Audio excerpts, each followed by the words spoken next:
Isipin mo, isang mundong hindi nauubusan ng kuryente. Parang pelikula, di ba?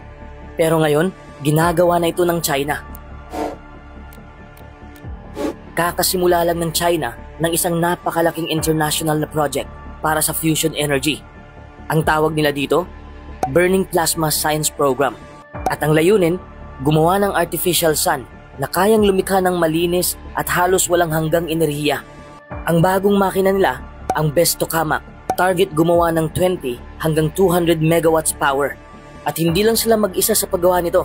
Kasama nila ang mga scientist mula sa Europa at iba pang bansa para maabot ang pinakamahalagang hakbang, ang self-sustaining fusion reaction. Kapag nagtagumpay ito, game changer ito. Ibig sabihin, mas murang kuryente, mas malinis at halos walang limitasyon para sa buong mundo. Sa tingin mo, magagawa bang pangunahan ng China ang energy race?